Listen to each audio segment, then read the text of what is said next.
Hi friends, ఇక్కడ వచ్చేసి banana chips అయితే తయారు చేస్తున్నానండి. దీనికోసం పచ్చి బనానాలు అయితే తీసుకోవాలి. ఇక్కడ ఏంటంటే మన చెట్టుకి కాసినవి అనమాట ఈ బనానాలు. ఇవైతే తీసుకున్నాను నేను.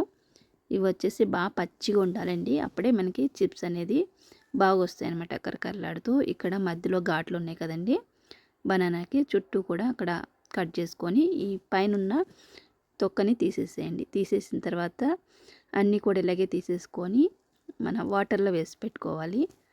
బయట పెట్టారంటే నల్లగా అయిపోతాయి అనమాట, అందుకనేసి నీళ్ళలో వేసి పెట్టుకోండి. ఇప్పుడు చిన్న స్పూన్తో 1 స్పూన్ వరకు ఉప్పు, అలానే కొద్దిగా పసుపు వేసుకొని వాటర్ వేసుకొని కలిపేసుకొని పక్కన పెట్టేసుకోవాలి. ఇప్పుడు అలానే స్టవ్ వెలిగించుకొని ప్యాన్ పెట్టుకొని దాంట్లోకి ఫ్రైకి సరిపడగా ఆయిల్ వేసుకొని ఇంకా ఒక్కొక్క బనానా తీసుకొని ఇక్కడ కట్టర్ ఉంది కదండి, పొటాటో చిప్స్ కట్టర్, దాంతో అయితే నేను డైరెక్ట్ ఆయిల్లోనే వేసేస్తున్నాను. మీకు ఇలా రావట్లేదు అనుకుంటే పక్కన మనం ప్లేట్లో ఇలా చెక్కేసుకొని తర్వాత ఆయిల్లో వేసుకోవచ్చు అనమాట. అలా వేస్తే ఏంటంటే ఒకదానికొకటి అంటుకుపోతుంది, అందుకనేసి ఇదే బెస్ట్ అనిపిస్తుంది నాకైతే. ఇక్కడైతే మనం కలిపి పెట్టుకున్న వాటర్ని 1 స్పూన్ వరకు వేసాను అనమాట.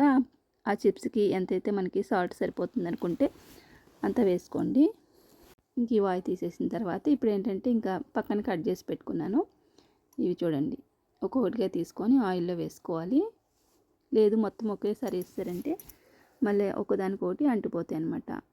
అందుకనేసి డైరెక్ట్ మన కట్టర్ తోటి ఆయిల్లోనే వేసేస్తే సరిపోతుంది అనమాట చిప్స్, అదే బెస్ట్. ఇదిగోండి, ఇక్కడ కూడా 1 స్పూన్ వేసాను వాటరు, సాల్ట్ వాటరు. ఇలా వేస్తే ఏంటంటే ఆయిల్కి బాగా పడుతుంది అనమాట సాల్ట్ అంతా కూడా. ఇప్పుడు క్రాస్గా కట్ చేసుకుందాము.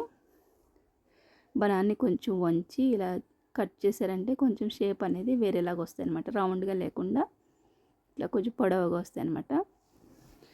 అరటికాయ బజ్జీ వేసేటప్పుడు కూడా ఇలానే కట్ చేసుకొని బజ్జీలు వేసుకుంటే బజ్జీలు అనేది కొంచెం పొడవుగా వస్తాయి అనమాట. ఇది చూస్తున్నారా, అడ్జస్ట్ చేసుకోండి, ఎంత పలుచగా కావాలో అంతవరకు చక్కెరని తిప్పుకుంటే మనకి పలుచగా వస్తాయి అనమాట.